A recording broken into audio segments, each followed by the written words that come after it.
वाह वाह हाँ देवी ना करें श्रीकृपा से आ जाए भाई सभी लोग आ जाए मंच पर। बोलिए हनुमान जी महाराज की जय हो। कामतानाथ बाबा की जय हो। चित्रकूट धाम की जय हो। अयोध्यापति भगवान की जय हो। हरि ओम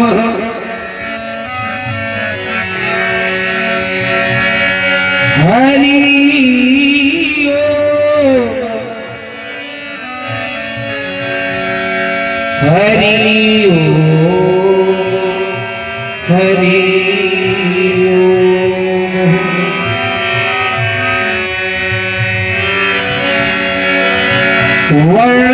वर्णानामर्तु संघानाम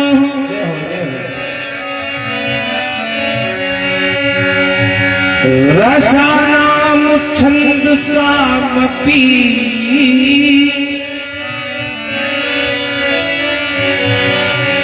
मंगलानाम च कर्तारौ वन्दे वाणी विनायकः।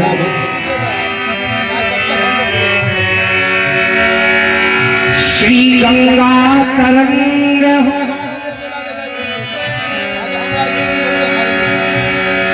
रमणीय जटा कलापम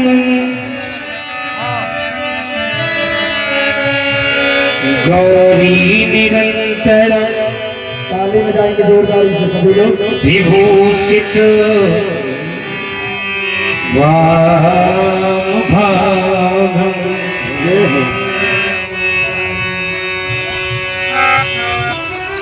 नारायण प्रिय मनंग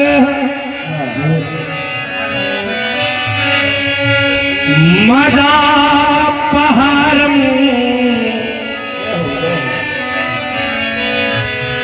वाराणसी पुरपति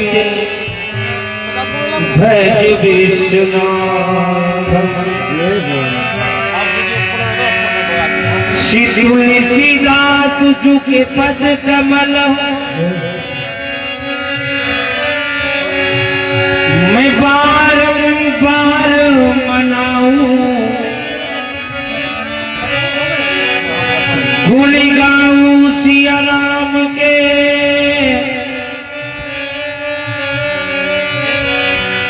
सो हनुमत हो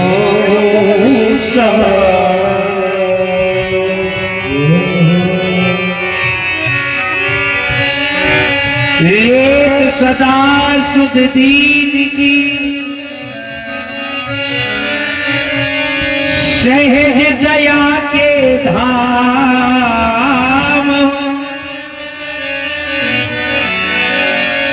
जननी जनकी पितास के सुप्रभु श्री सीता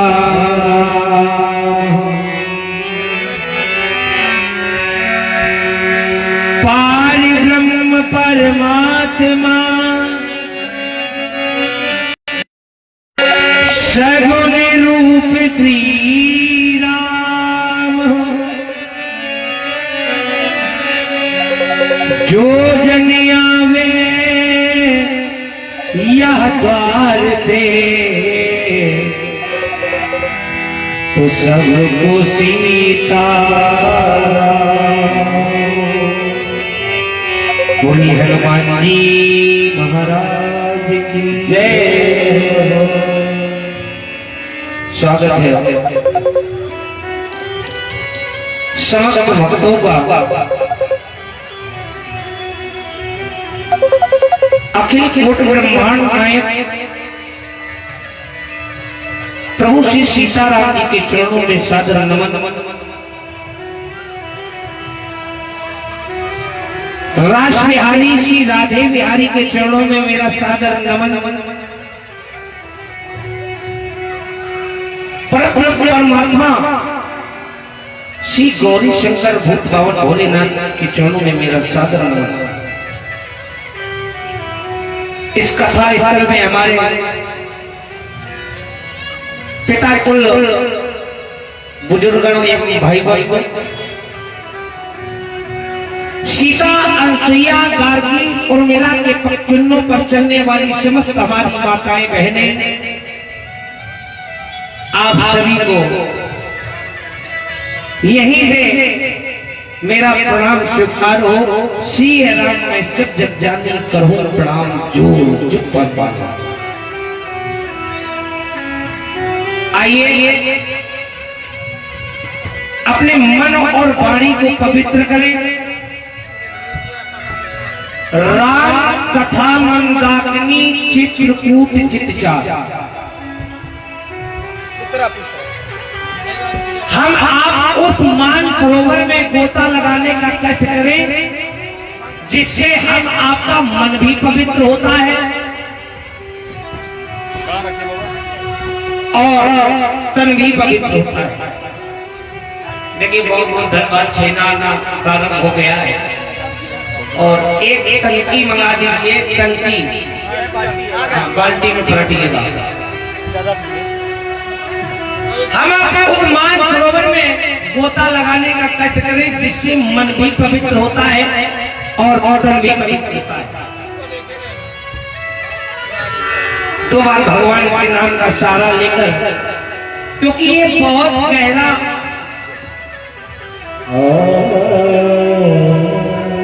गहरा सागर है। हर एक कोई पार नहीं पा पाता है इस गहरे सागर से। पार यदि होना चाहते हो तो राम नाम रूपी नौका में हम आपको बैठना ही पड़ेगा।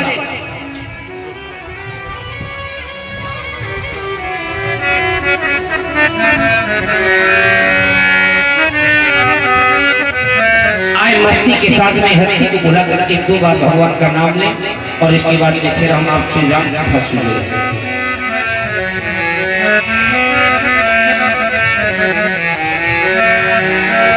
हरि राघो तेरे चरणों की, हरि राघो तेरे चरणों की रज धूल जो मिल जाए।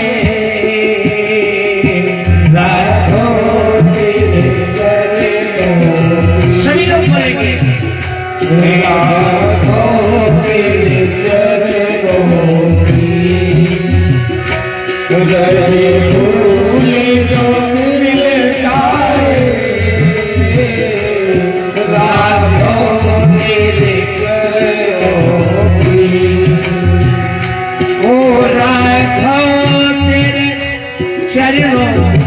की गैर धूल जो मिल जाए। तेरे चरणों की गैर धूल जो मिल जाए। सच कहता हूँ राघो, सच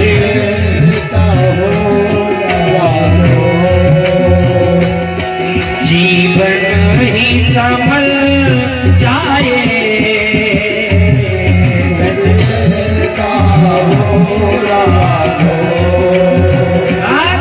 जीवन ही शोभन जाए।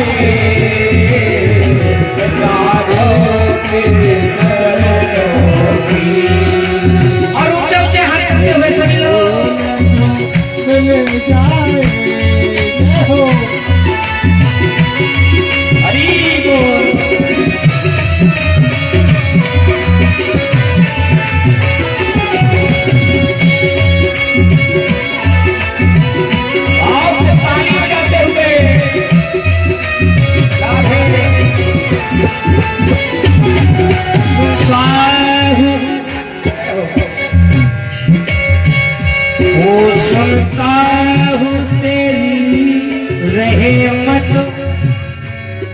दिन रात बरसती है। सुनता हूँ तेरी रहमत दिन रात बरसती है। वो सुनता हूँ तेरी रहमत दिन रात बरसती है। सुनता हूँ तेरी रहमत दिन रात बरसती है। एक बूंद जो मिल जाए, एक बूंद जो मिल जाए, मन की कली खिल जाए।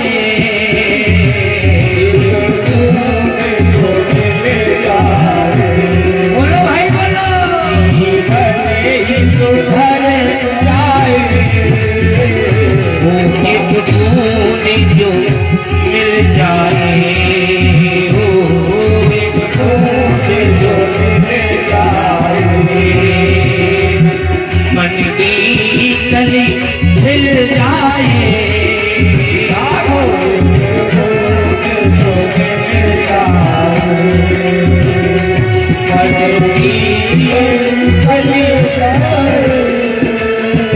पूरा धो तेरे चरणों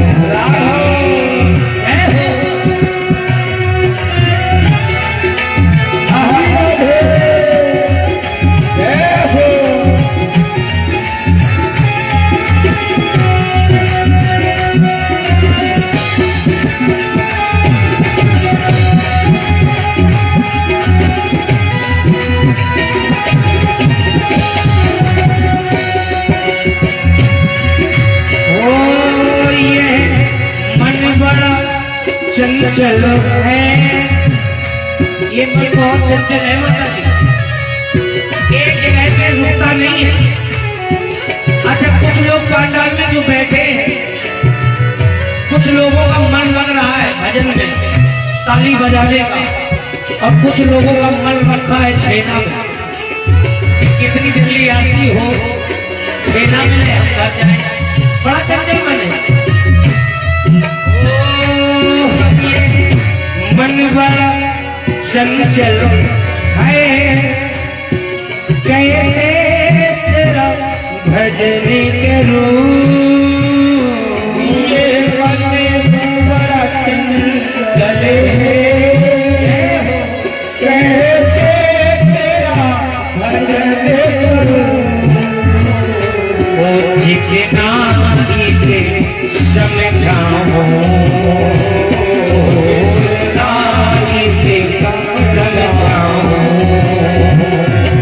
उतना ही मचल जाए। उतना ही मचल जाए। जितना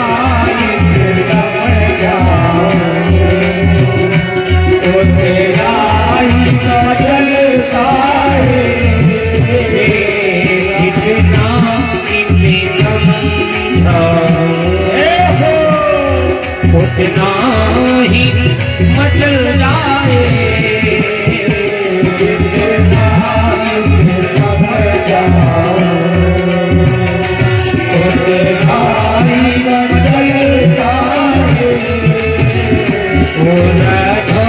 तेरे चरणों की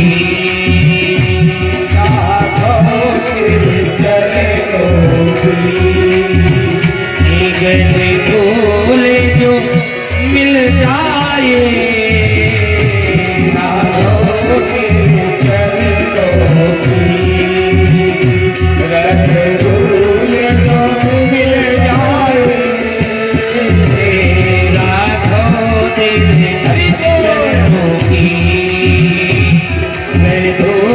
जो मिल जाए, बोलो भाई, तेरे चरणों की जो मिल जाए।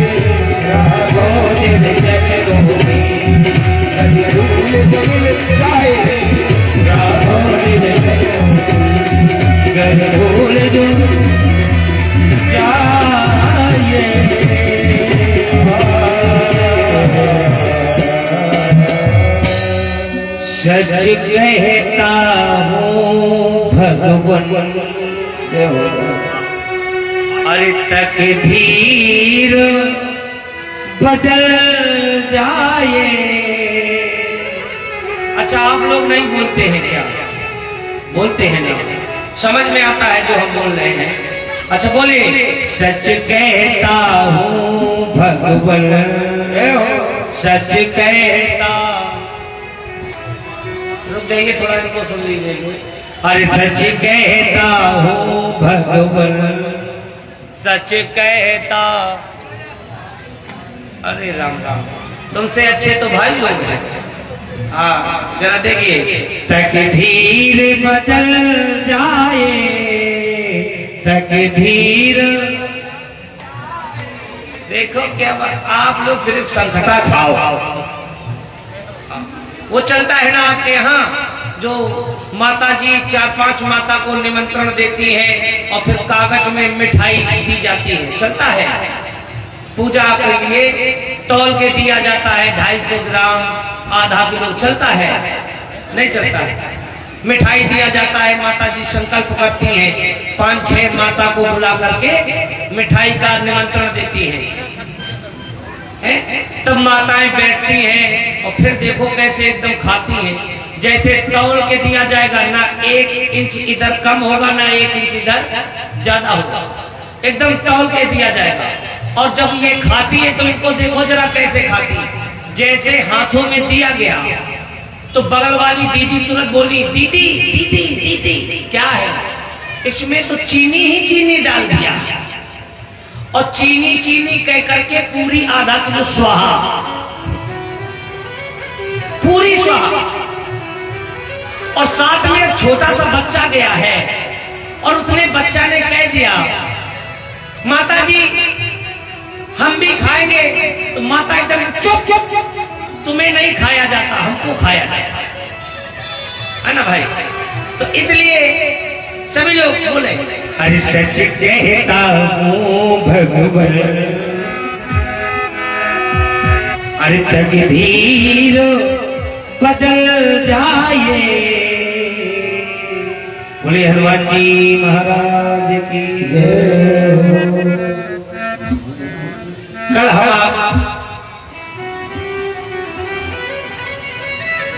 कल कहाँ पर कथा विश्राम हुई थी, कोई बता सकता है? बताओ माता जी, कल कथा कहाँ पे विश्राम हुई थी? सुनने के लिए आते हैं। कल मैंने कथा कहाँ विश्राम हुई थी? बोलिए भाई, नहीं याद है? याद है तो बताइए। अरे भगत सहित मुनि आहुत दीनी, भगत सहित मुनि आहुत दीनी, और प्रगति आगे में चलो कहती, प्रगति आगे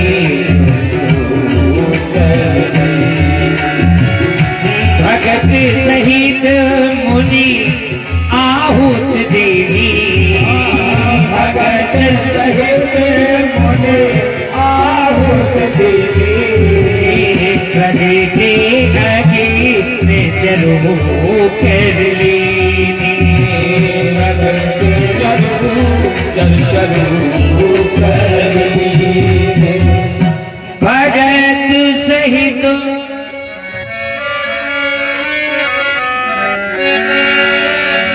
मुनि आहुत दीनी,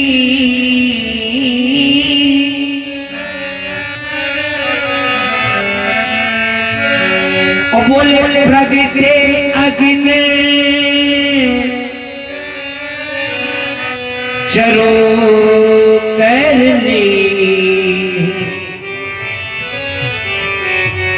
भगवान अग्नि देवता अपने हाथों में चरु माने खीर लेकर प्रकट हुए।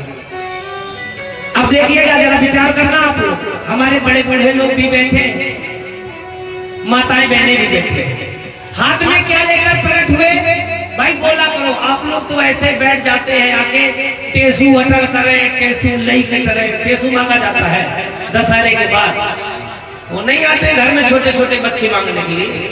आप लोग तो एकदम शांत बैठ जाते हैं। क्या लेकर प्रकट हुए बोलिए जरा? चरु माने खीर। अब हमारे पिता तो बुजुर्ग भी बैठे हैं, आप भी बैठे हैं, आप भी बैठे हैं। अच्छा, तो ये अग्नि भगवान खीर ही लेकर क्यों प्रकट हुए? और कुछ लेकर प्रकट हो जाते? प्रसाद तो बहुत है। अरे फल लेकर प्रकट हो जाते, कोई सेव लेकर प्रकट हो जाते, केला लेकर प्रकट हो जाते, बताइए, मिठाई लेकर प्रकट हो जाते। लेकिन ऐसा क्यों? खीर ही क्यों? क्योंकि जानती है माता जी? अच्छा बताइए, खीर बनाने में कितनी सामग्री पड़ती है? बताइए। तीन पड़ती है ना? तो क्या क्या पड़ती है खीर बनाने में? सबसे पहले दूध और फिर चावल। आगे बात अब लगता है कि नहीं सुनने वाले हैं, और जो सुनने वाले हैं तो सुनाने में भी भाव बनता है। पहले दूध और फिर चावल और फिर चीनी, तीन चीजें। अब देखिए जरा विचार करना, ये चावल क्या है? चावल है कर्म का प्रतीक। चावल को कहते हैं कर्म। चावल धान से ही तो होता है, और धान की पौध माता जी किसी दूसरे खेत में लगाई जाती है और उसको उखाड़ करके दूसरे खेत में पौध तैयार की जाती है। तो इसका मतलब कर्म। जब हम कर्म करेंगे तब हम आपके भाग बनेंगे। तो चावल किस चीज का प्रतीक हो गया? कर्म का। अब इसके बाद दूध। दूध क्या है? दूध है ज्ञान। आप कहेंगे कैसे? आप पेट कर लेना। दूध में आप चाहे कितना भी काला पानी डाल दो, लेकिन दूध में वो सामर्थ्य है कि उस काले पानी को, जितना उसका कालमा है ना, वो दूध अपने में श्वेत माने सफेद बना लेता है, अपने में रमा लेता है। रमाता है कि नहीं? बताइए। काले पानी को आप दूध में डाल दीजिए, और दूध में ये विशेषता है कि माता जी पानी की कालमा को अपने में रमा लेता है। तो दूध माने ज्ञान। अब जरा विचार करना, आप भी बैठे हो, आप भी बैठे हो। चावल है कर्म, दूध है ज्ञान, और चीनी। अब क्या बचा? चीनी। तो चीनी को क्या कहते हैं? भक्ति। मतलब चीनी में क्या होता है? मिठास होता है ना, भक्ति कहते हैं चीनी को। देखिए, कर्म चाहे कितने अच्छे हो, विचार करना, ज्ञान चाहे कितना हो, लेकिन जब तक भक्ति रूपी चीनी मिठास खीर में नहीं पड़ेगी, तब तक मिठास आने वाली नहीं। इसलिए अग्नि भगवान चरु वाले खीर लेकर अपने हाथों में प्रकट हुए। जब प्रकट हुए,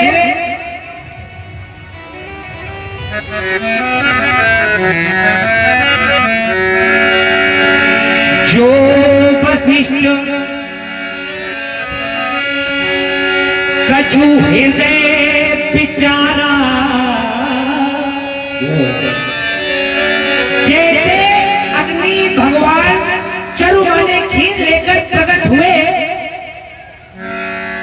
तो वशिष्ठ ने वो प्रसाद लेकर के विचार करने लगे और कहा, सुनो राजन, दशरथ से कहने लगे, जो वशिष्ठ कछु हृदय विचारा, और सकल का जुभा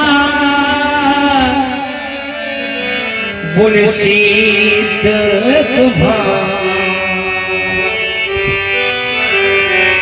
जाओ राजन, जिस कामना से आपने ये पुत्रेक यज्ञ को रचाया न करवाया है ना, वो तुम्हारा काम सिद्ध हो गया।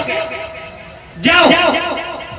ये हबीबान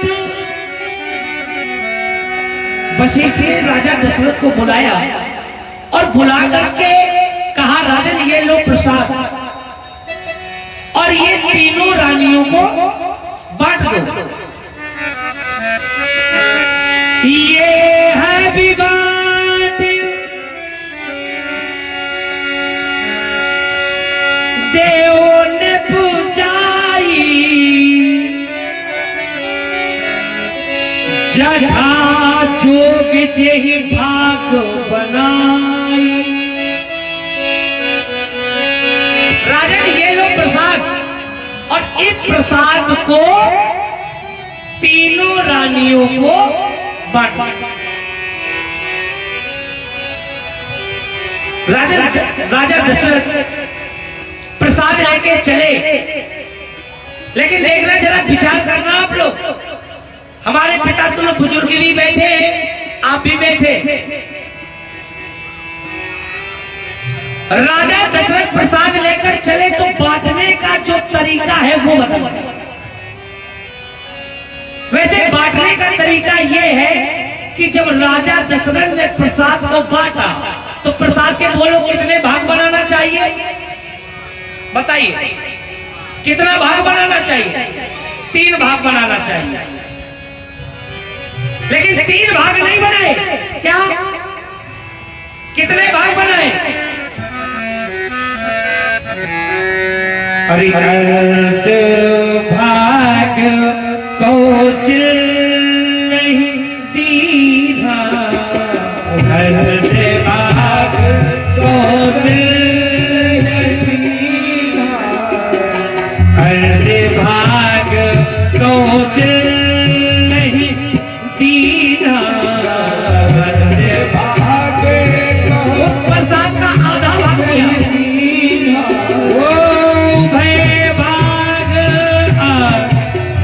कर की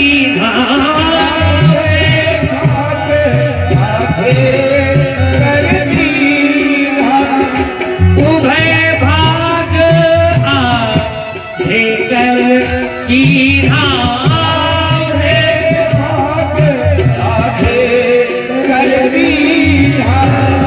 अर्धे भाग कौशल नहीं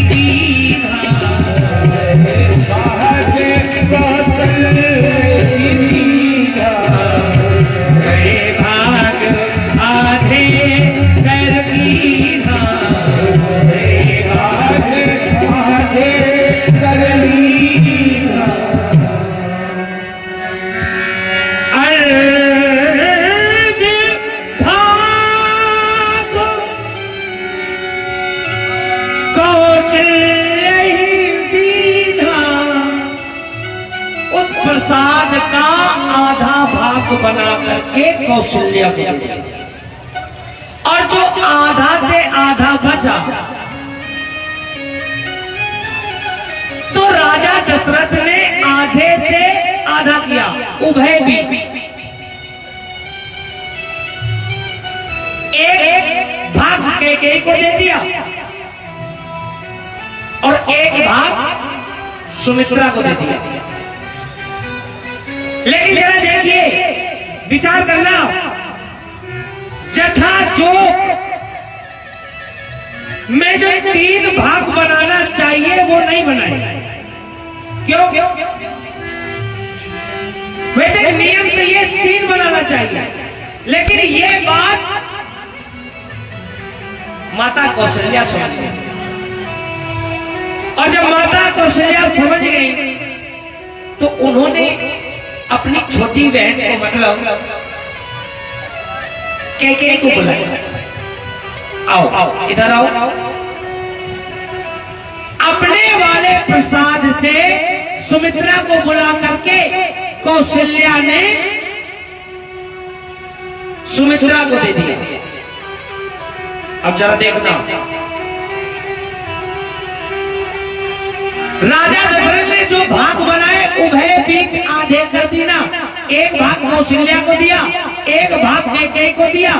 माता कौशल्या ने सोचा कि अभी तो सुमित्रा को नहीं मिला है। कैकेयी ने सोचा अभी तो सुमित्रा को नहीं मिला, तो किया क्या कि जो आधा भाग कौशल्या को मिला था अपने से आधा करके वो सुमित्रा को दे दिया।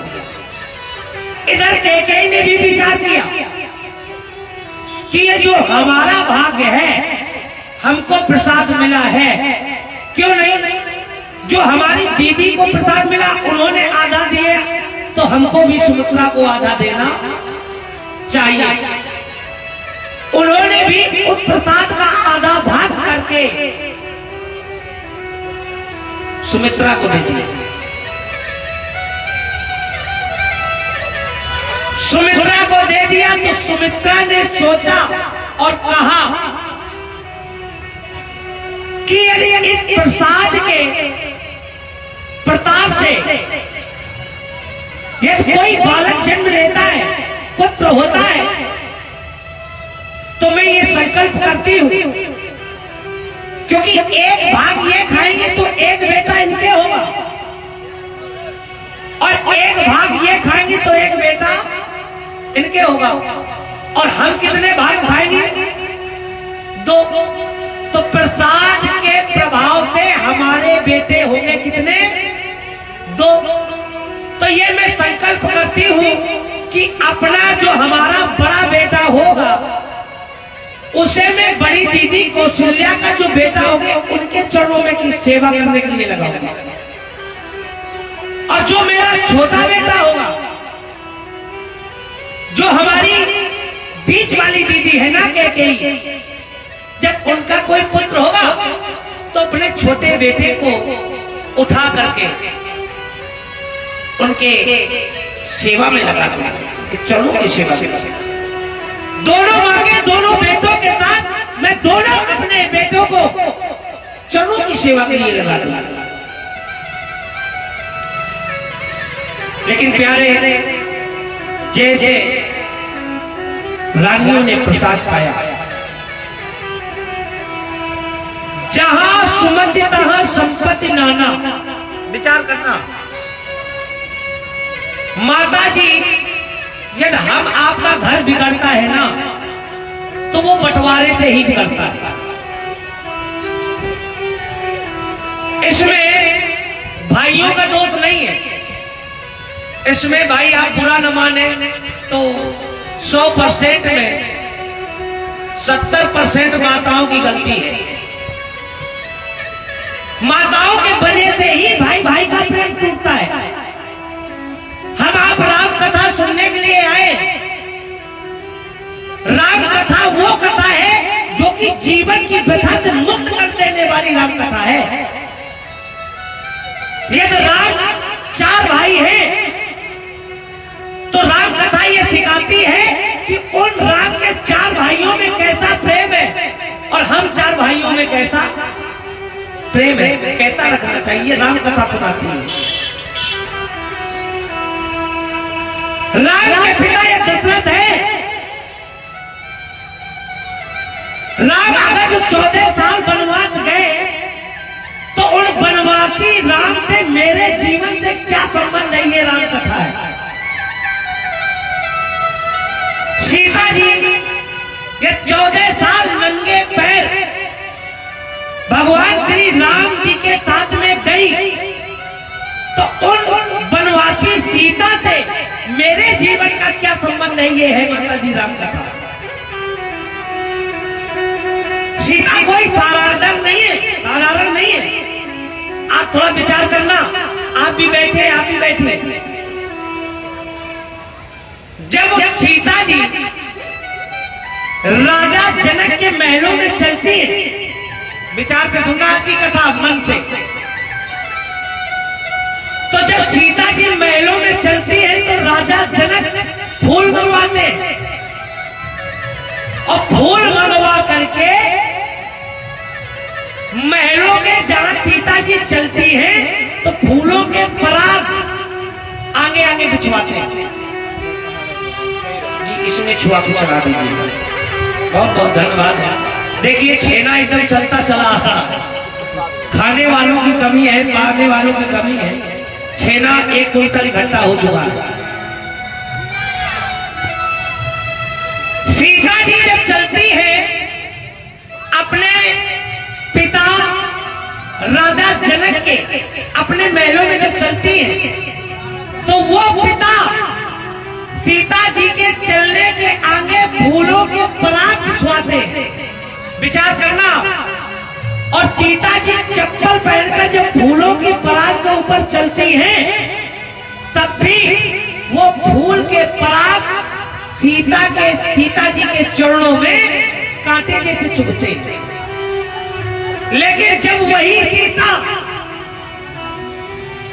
14 साल भगवान श्री राम जी के चरणों की सेवा करने के लिए वनवास गई, नंगे पैर गई, तो किसी ने सीता जी ने कहा, पूछ दिया कि जब तुम अपने पिताश्री के महलों में चलती थी चप्पल पहन के फूलों के पराग के ऊपर, तब यही फूल के पराग तुम्हारे कांटे समान चुभते थे, और आज तुम 14 साल नंगे पैर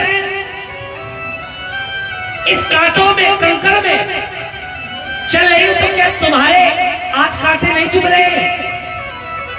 माता जी सीता जी ने बहुत सुंदर जवाब दिया, जरा गौर से सुनना। और जवाब अच्छा लग जाए तो पूरे समाज की तालियां चाहता हूं। सीता जी ने कहा कि कांटे उस व्यक्ति के लगते हैं, कांटे उस व्यक्ति के जीवन में लगते हैं जो हराम के कदमों के पीछे चलता है। कांटे उस व्यक्ति के लगते हैं जो हराम के कदमों के पीछे चलता है। कांटे कभी उस व्यक्ति के जीवन में नहीं लगते जो राम के कदमों के पीछे चलता है। ये हमको रामचरितमानस सिखाती है। आप कहती ना कोई बेटी मिले तो सीता जैसी, आप कहती है कोई बहू मिले तो सीता जैसी, आप कहते हैं कोई पुत्र मिले तो राम जैसा,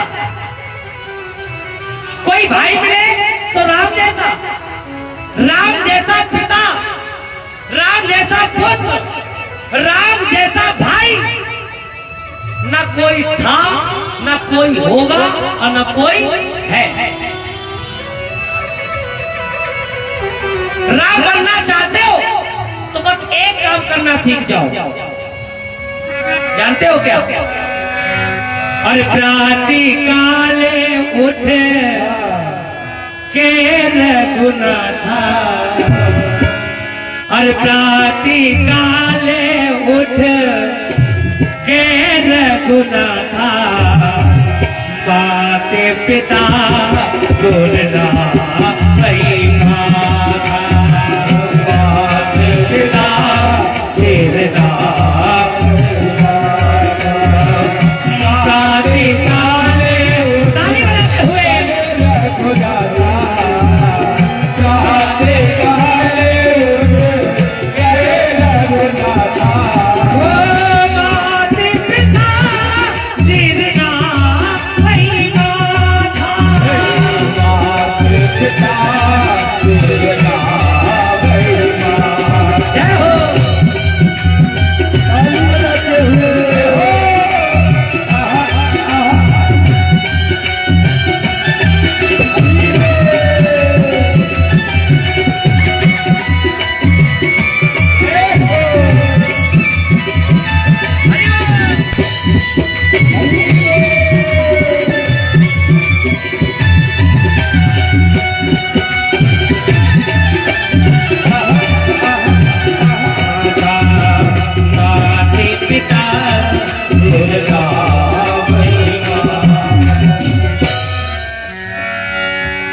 प्रातःकाल,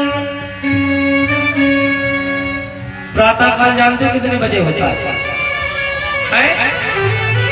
4 बजे। और हम आप उठते कितने बजे? 8-9 बजे अब प्रातःकाल होगा, समझो। प्रातःकाल उठ के रघुनाथा और माता पिता गुरु सिरनावई माता प्रणाम करते हैं। अच्छा सही बताओ ईमानदारी से, हम आप सुबह कौन है इतनी बड़ी समाज में हमारी माताएं हैं जो अपने ससुर माने पिताजी को उठ करके प्रणाम करता है? हाथ उठाइए। एक माता जी तो ऐसे करते हैं, नहीं करते। 1 2 3 आप भी करती हैं, बहुत अच्छा है। वाकई में आपका गांव बहुत अच्छा है। हाँ, लेकिन जो नहीं करते हैं तो वो करना सीख जाओ। ऐसे हमारे भाई लोग कितने हैं जो अपने माता पिता को प्रणाम करते हैं? बताइए, हाथ उठाइए। कोई करता है? नहीं करता है। प्रणाम करने का जो सिस्टम था वो पूरा बदल गया। अब लोग प्रणाम नहीं करते। प्रणाम करने का मतलब जानते हैं? जब हम पहले कोई बुजुर्ग हमारे बैठे हैं, जब किसी को प्रणाम करते थे तो ये जो अंगूठा है ना, पैर का अंगूठा, पंजे का, इसके नीचे की जो रजमाने मिट्टी है, इसके अंगूठे का नीचे का भाग छूते थे लोग और छू करके उसे माथे और हृदय में लगाते थे। तब 4 चीजें मिलती थी: आयु, विद्या, यश और बल। 4 चीजें मिलती थी। प्रणाम करने से 4 चीज प्राप्त होती थी। अब कोई करता है? अब कोई नहीं। अब तो सीधा आते हैं, ये गांठी है ना, ये गांठी ऐसे लगाया और माथे में तब भी नहीं, यहाँ सीधा यहाँ। इसका मतलब समझते हैं? वो पैर छूने वाला व्यक्ति कहता है कि कितनी जल्दी इनकी गांठी टूटे और हमारी छाती जुड़ा है। लेकिन जरा देखिएगा, राम को हम तभी तो मानते हैं क्योंकि राम का जो चरित्र है वो प्रधान और उज्जवल है, तभी तो मानते हैं। राम रावण एक राशि हुआ कि नहीं हुआ? जब भगवान श्री रामचंद्र जी ने रावण को वध किया तो रावण रणभूमि में पड़ा है। जरा सुनना, जरा विचार करें। रावण कहता है, प्रभु क्षमा करना, आज इस युद्ध में आप जीत गए, विजयी हो गए और आज हम हार गए। राम ने कहा, क्यों? आप तो रावण अपने आप को बहुत बलशाली समझते थे, लेकिन आज क्या हुआ? आज तो तुम रणभूमि में पड़े। क्या कारण है? रावण बोला, बस एक कारण है। जानना चाहते हो क्या कारण है? बोले, हम आपसे किसी चीज से कमजोर नहीं है। राम बोले, क्यों? बोले, सुनिए, जितने लोग अयोध्या के वासी है ना, इतने सिर्फ लंका में हमारे में बैंड वाले थे, बैंड बाजा बजाते थे। यदि तुम राम धनवान की बात करो तो हमारे यहां तुम देख रहे हो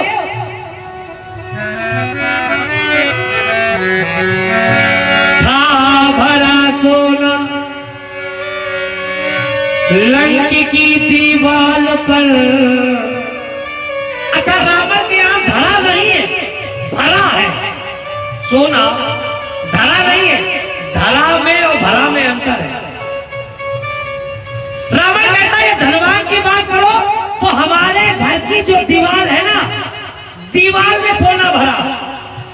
चलो ठीक है। और यदि तुम विद्वता की बात करो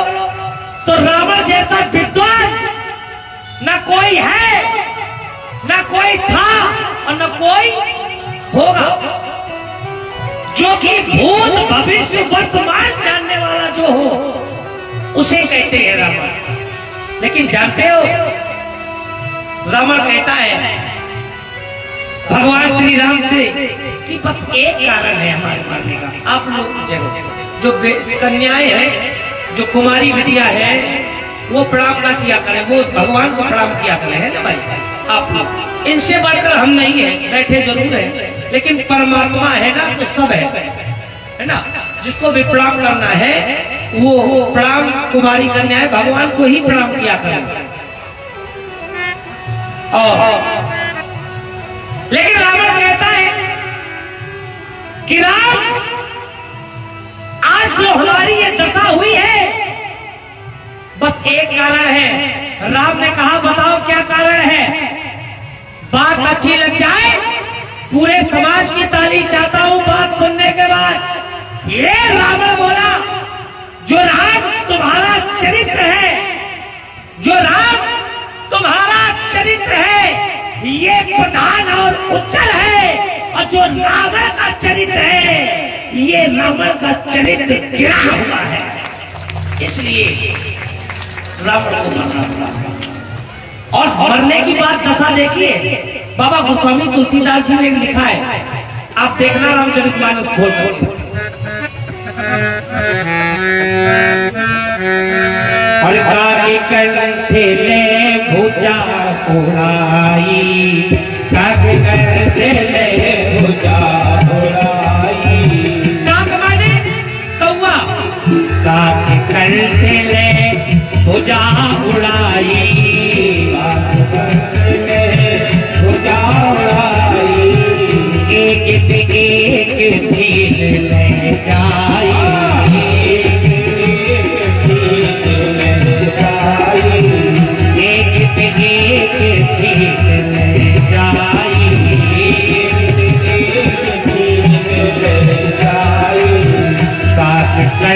ले भुजा उड़ाई, भुजा उड़ाई। एक चीज ले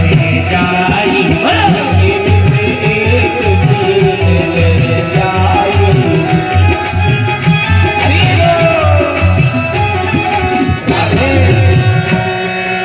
काके कंठे ले बोले भुजा उड़ाई, और एक छीन ले जाए। अरे आज रावण वो रावण रणभूमि में पड़ा है, ऐसे वैसा रावण नहीं है जिसने अपनी भुजाओं को अनेकों बार कैलाश पर्वत को उठा दिया हो। वो दशानन रावण पड़ा है, वो दशानन जिसने अपनी भुजाओं को कैलाश पर्वत को एक बार नहीं अनेकों बार उठा दिया हो, वो रावण। जिसका छोटा बहुत माता जी परिवार भी नहीं है, छोटा परिवार नहीं है। परिवार जानते हो रावण का कितना है? 1 लाख पुत्र, 1.25 लाख नाती, बोले तारा मण घर दिया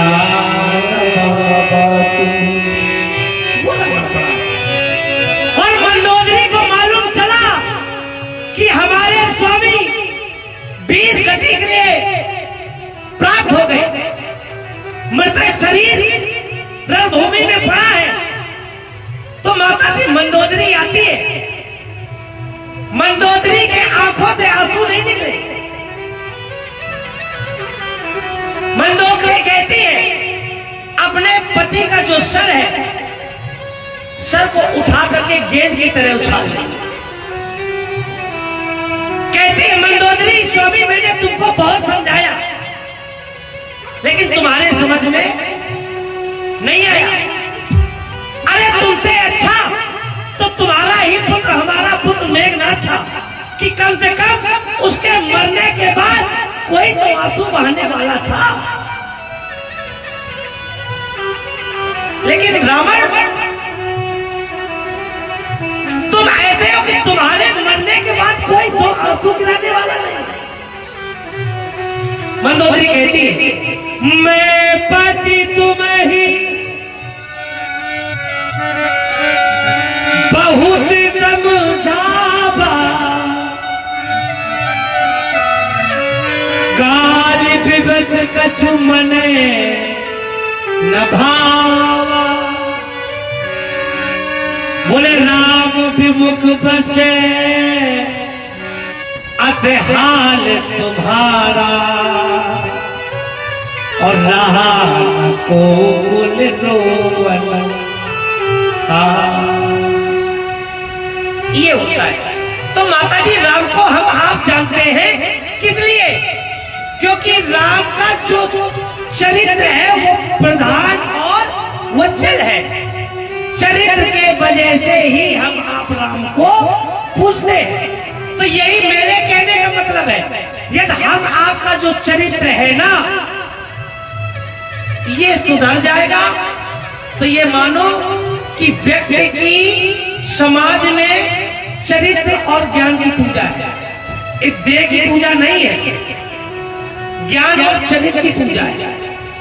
एक घर में आया रिश्तेदार, सुनना जरा, एक घर में आया रिश्तेदार, रिश्तेदार तो समझते हैं।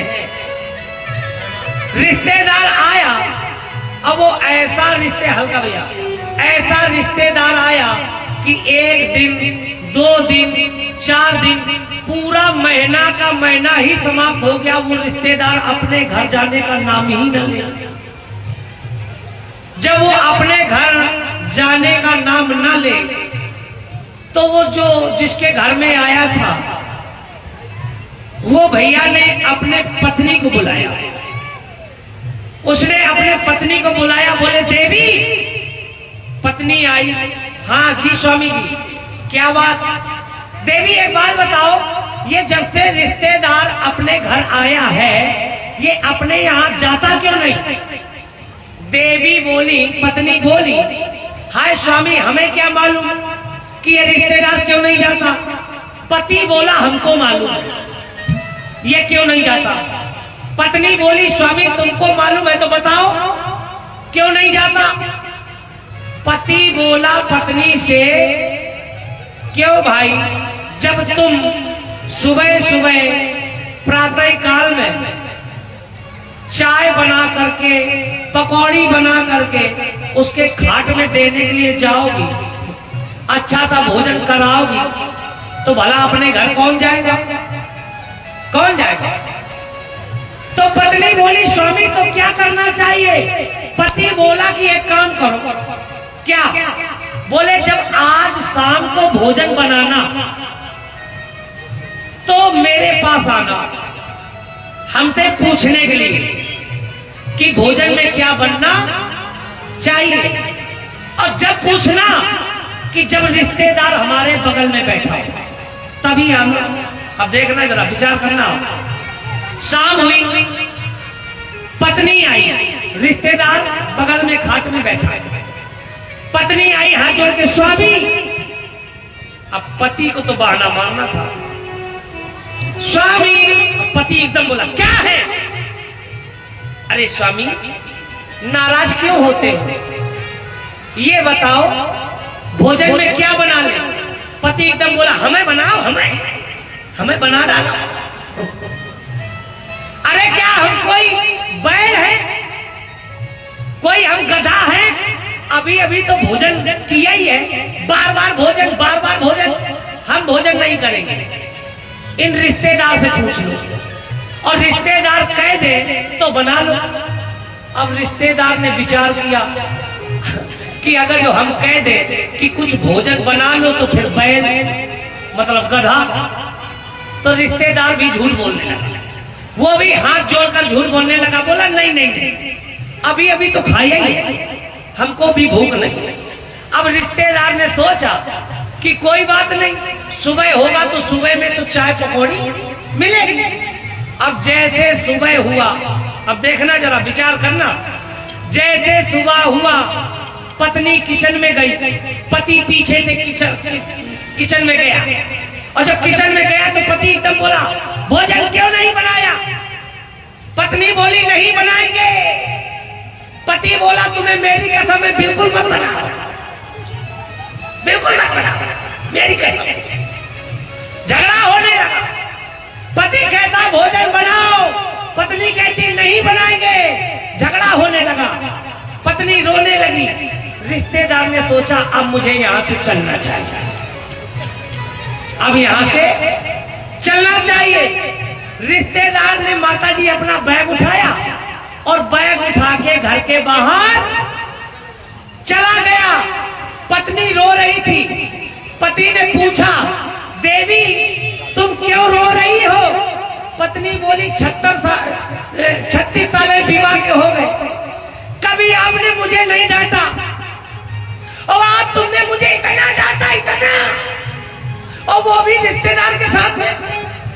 पति बोला पागल कहीं की, झूठी मूठी डांटा। बोली क्यों? बोले झूठी मूठी इसलिए डांटा जो रिश्तेदार था वो चला जाए। पत्नी बोली हे पागल चंद, हम झूठी मूठी रो रही ताकि जो रिश्तेदार है वो चला जाए, और जो रिश्तेदार गया तो वो फिर लौट आया। बोला भैया तुम कैसे? बोले पागल चंद हम झूठी मूठी गए थे, तुम नाटक करते थे, चलो बनाओ पकौड़ी। तो ऐसे ऐसे लोग पड़े। आइए सभी लोग 2 बार भगवान का नाम लें, और समय हो रहा है, प्रसंग ज्यादा नहीं बढ़ाएंगे। हम भगवान श्री रामचंद्र जी के जन्मोत्सव में प्रवेश करें, समय हो रहा है। और सभी लोग बोले हमारे साथ,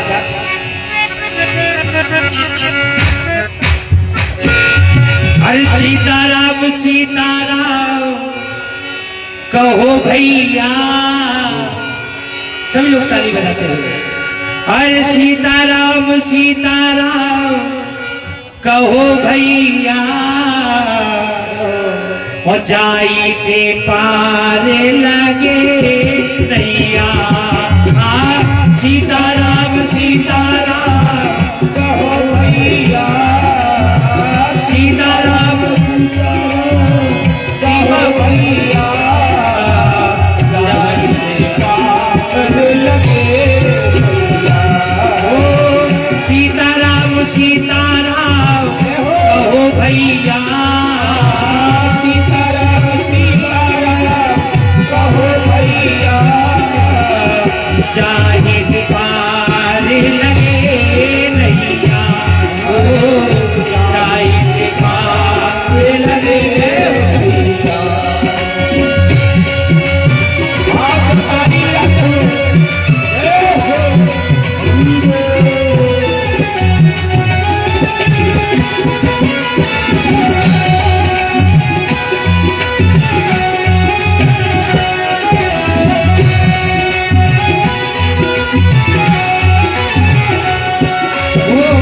जो नारायण नाम लेते हैं, जो नारायण नाम लेते हैं, जो नारायण नाम लेते हैं, जो नारायण नाम लेते हैं, भवसागर से पार होते हैं।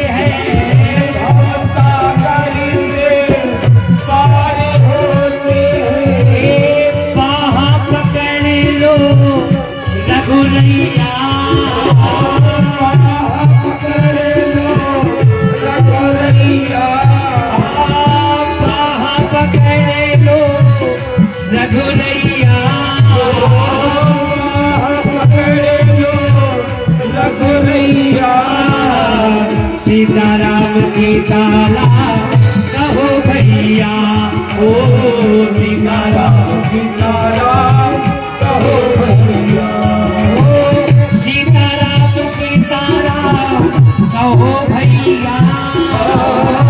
सीताराम सीताराम कहो भैया कहाँ पकड़े लो रघुरैया रघुरैया कहाँ पकड़े लो रघुरैया कहाँ पकड़े लो कहाँ पकड़े लो रघुरैया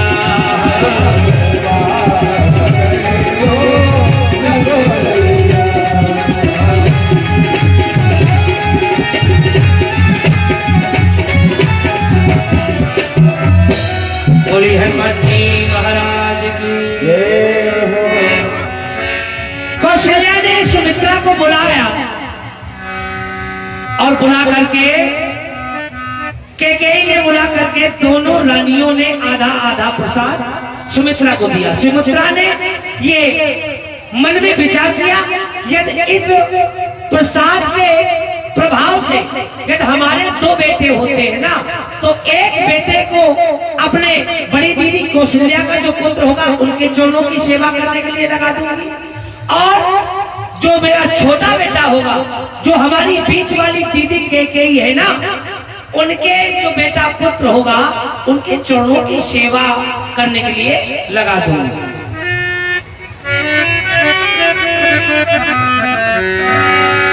कौशल्या केकई हाथ धर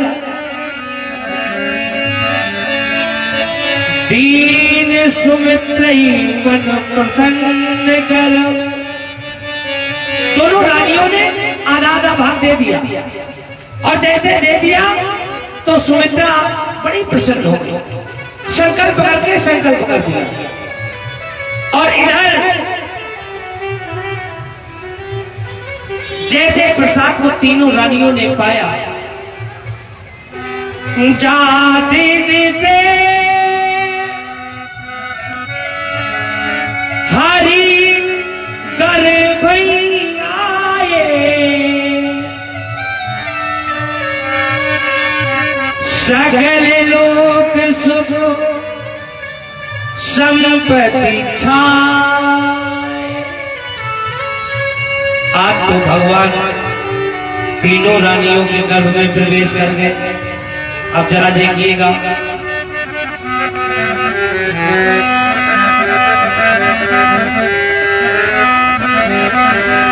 और जाति निधे है गर भैया और तकले लोग लोक पर छाए।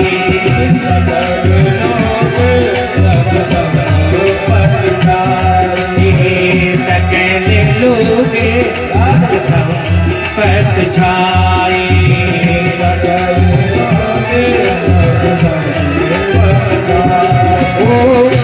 मंदिर मातब राज ही रानी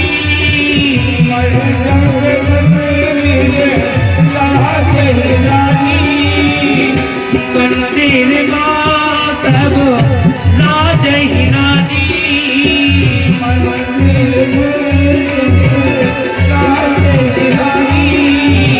शोभासी तेरे की खानी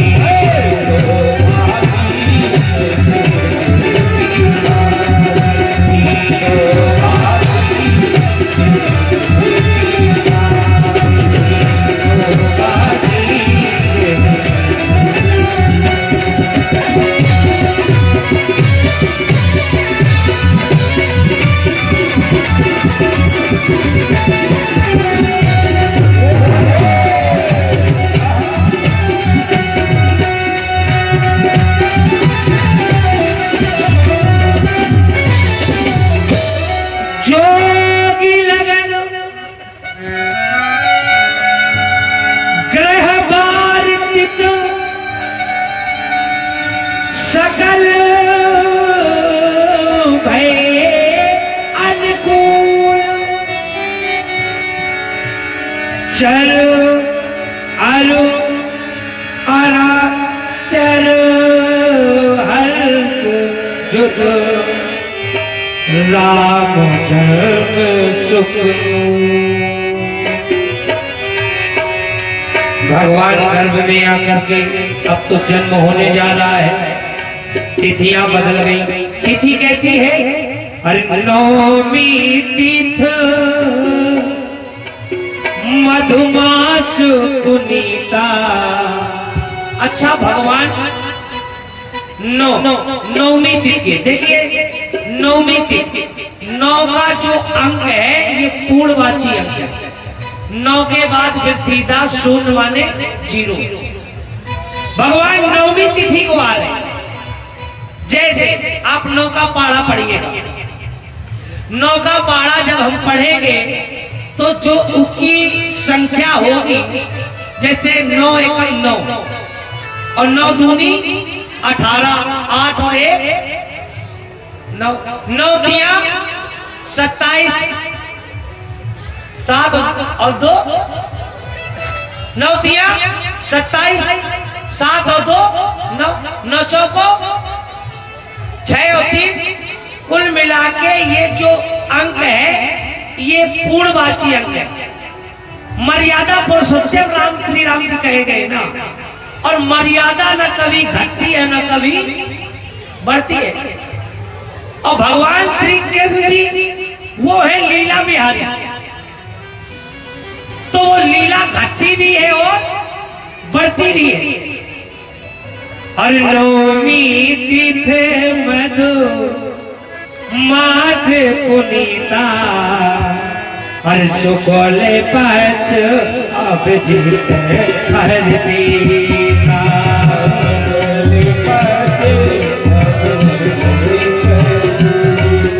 ओ नवमी तिथे मधु माध पुनीता,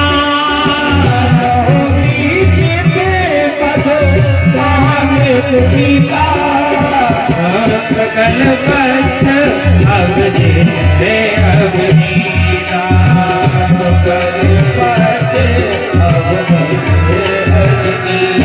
ओ मत दिवस भात, मत दिवस भात सीत न खामा, मत दिवस अति सीत न खावा। पावन का लोक के नामा, पावन का लोक के नामा, पावन लोक के नामा, पावन लोक के नामा। बोले भगवान श्री हनुमान जी की और चित्रकूट धाम की। अब भगवान का जन्म होने के लिए जा रहा है। और प्रेम प्रकट कृपाला